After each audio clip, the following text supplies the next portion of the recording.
Hello and welcome. This episode of Thrifted Moments is about a gift. But more than that, it's about a habit that survived a century. This fountain pen was given to me by someone who collects vintage pens. They find them at estate sales, in antique shops, and at auctions, places where the story has already started. When they take them home, they research each one, replaces what needs to be replaced, refreshes what time has worn down, and leaves the rest to stay exactly as history left it. When they showed me this pen, I was immediately smitten. It's a Moore 72 ring-top fountain pen made in the 1920s.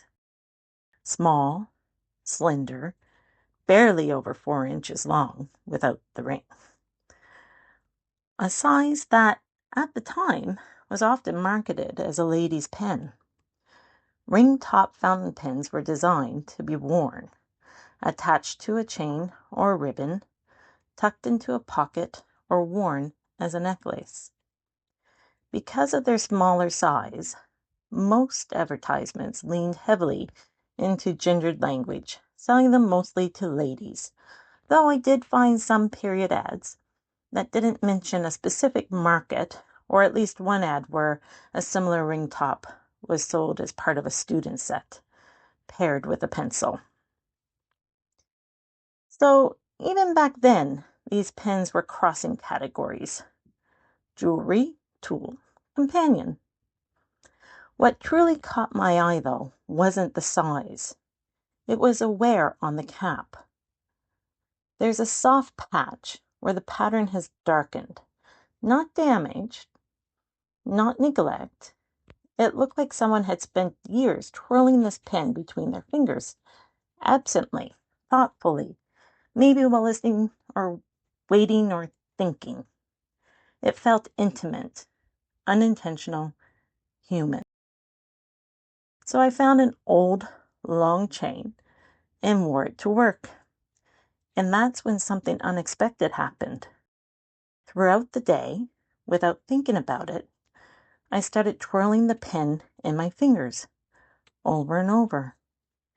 And every time my fingers landed in the exact same spot where that wear already existed. It felt inevitable, like that motion was built into the pen itself. The pen, by the way, is still a writer, not just a relic. It has a fine, flexible 14-karat Maniflex nib, one of Moore's highlights from the era. It's a lever filler, restored with a fresh ink sac, simple, practical, and reliable. The finish is black and pearl, understated but elegant.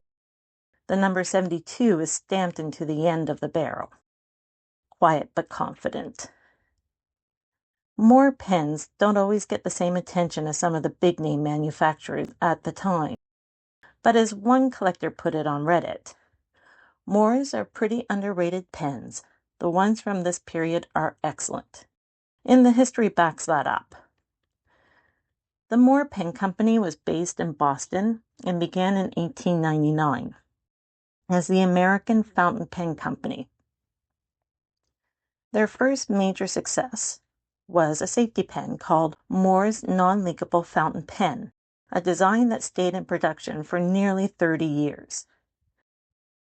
They changed their name in 1917, expanded into lever fillers, and through the 1920s produced a wide range of well-made, thoughtfully designed pens.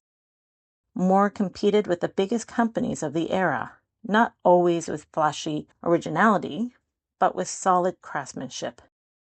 Their early pens, especially from the teens and 20s, are known for excellent nibs and dependable construction.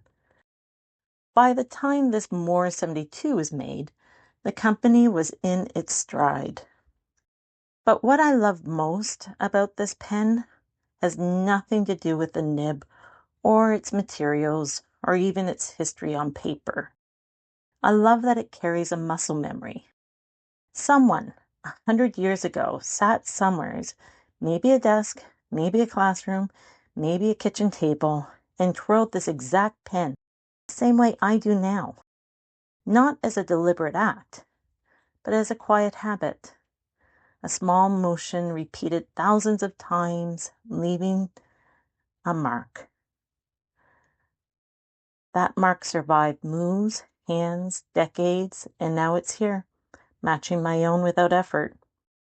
That's one of the reasons why I thrift. Not just for the object, but for the moments that come with it. Please like, comment, and subscribe if you enjoyed this episode. My sources are linked in the description. And thank you for watching Thrifted Moments.